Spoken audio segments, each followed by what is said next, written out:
He was one of the closest friends and confidants of Martin Luther King Jr., one of the greatest entertainers of all time and civil rights activists. Harry Belafonte has died at the age of 96. I'm Tyrone Bowman. This is Tyrone Bowman Tonight.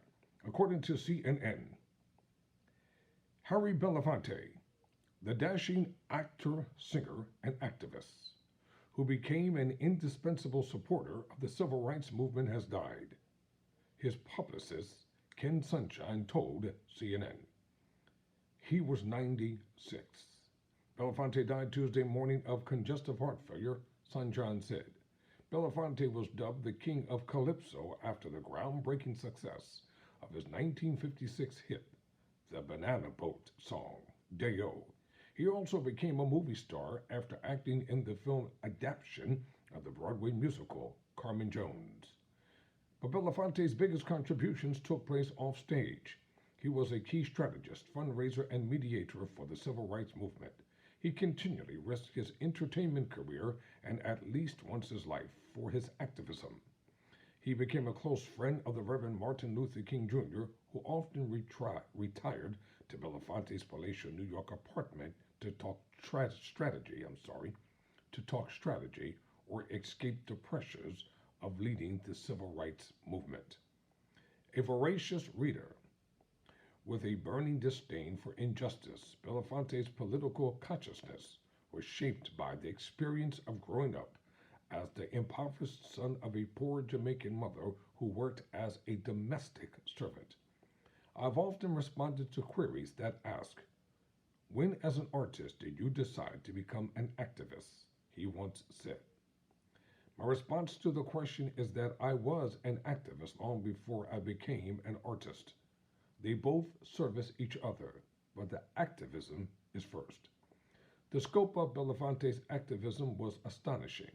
He saw the civil rights movement as a global struggle. He led a campaign against apartheid in South Africa and befriended Nelson Mandela. He mobilized support for the fight against HIV and AIDS and became a UNICEF Goodwill Ambassador. He also came up with the idea for recording the 1985 hit song We Are the World, which assembled a constellation of pop and rock stars including Bob Dylan, Michael Jackson, and Bruce Springsteen to raise money for famine relief in Africa. Belafonte didn't mellow as his wealth and fame grew. He drew criticism after calling President George W. Bush the greatest terrorist in the world for leading an invasion of Iraq and assailed black celebrities such as Jay-Z and Beyonce for not taking bolder stands on social justice. He criticized Barack Obama so much during the then senator's first presidential run in 2008 that Obama asked him, "When are you going to cut me some slack?" "What makes you think that's not what I've been doing?" Belafonte responded. Harold George Belafonte Jr. was born March 1st, 1927 in New York City to poor Caribbean immigrants. His father worked as a cook on merchant ships and abandoned the family when Belafonte was young. Belafonte also spent much of his boyhood in Jamaica, the former British colony and his mother's native country, where he witnessed white English authorities mistreating black Jamaicans. He returned to New York City's Harlem neighborhood by 1940 to live with his mother, Malvine, who struggled to hold her family together in grinding poverty. She was the one who taught him that you shouldn't let the sun go down without fighting against injustice. Judith E. Smith, author of Becoming Belafonte, Black Artist, Public Radical, says about Belafonte's mother. Belafonte had a tumultuous childhood and often had to fend for himself. The most difficult time in my life was when I was as a kid, he told a magazine interviewer. My mother gave me affection, but because I was left on my own, also a lot of anguish. Belafonte dropped out of high school and enlisted in the U.S. Navy in 1944. He was relegated to manual labor on the ship and didn't see combat. But the experience proved to be profound.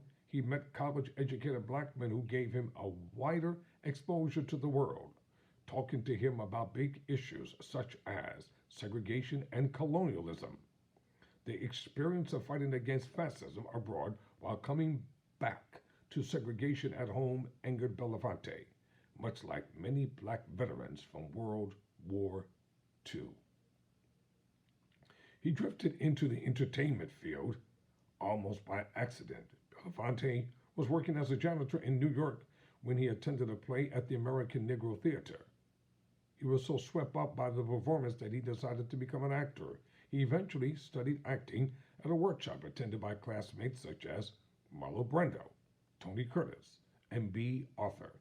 He also fell into singing in nightclubs, once in a band that included jazz greats Charlie Parker and Max Roach, and landed a recording contract in 1949. Belafonte had natural charisma on stage and behind the microphone. He won a Tony Award for his acting on Broadway and was the first African American to win an Emmy Award for his 1959 variety show. Belafonte also looked for a way to merge his activism with his career and found a mentor and friend in Paul Robeson. The black stage and film actor was a Renaissance man, a star athlete, and Ivy League educated intellectual who became an outspoken civil rights activist and a critic of U.S. foreign policy. Robeson was eventually blacklisted for his activism during the McCarthy era. Belafonte called Robeson part of his moral compass. For me, Mr. Robeson was the sparrow.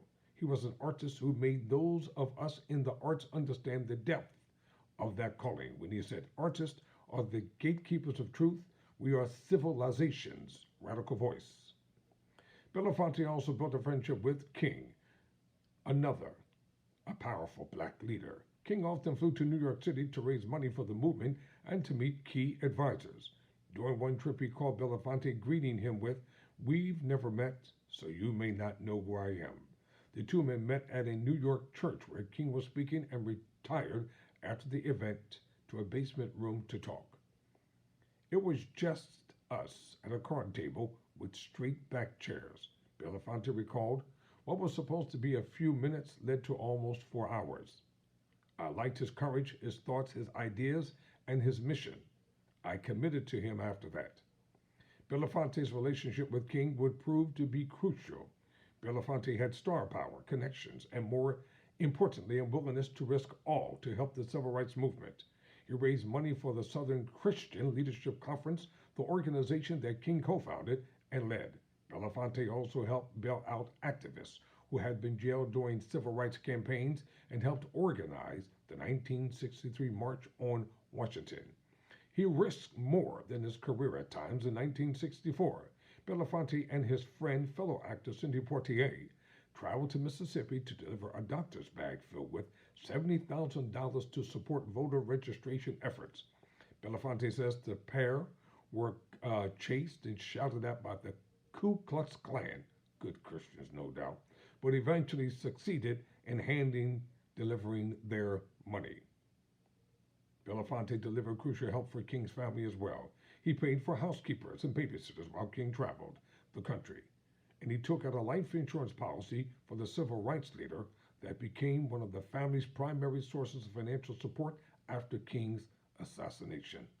What an astounding, let me just interject this, what an astounding human being Harry Belafonte was. I followed his career, not just his entertainment career, but his activism.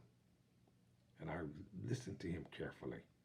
Ladies and gentlemen, for those of you that are in the entertainment industry, and if you're just there to make money, if you're just there for popularity and fame and fortune, and you don't give a damn about your people and the struggles that they're dealing with and that we go through every day, then you're just as bad as those who oppress your people.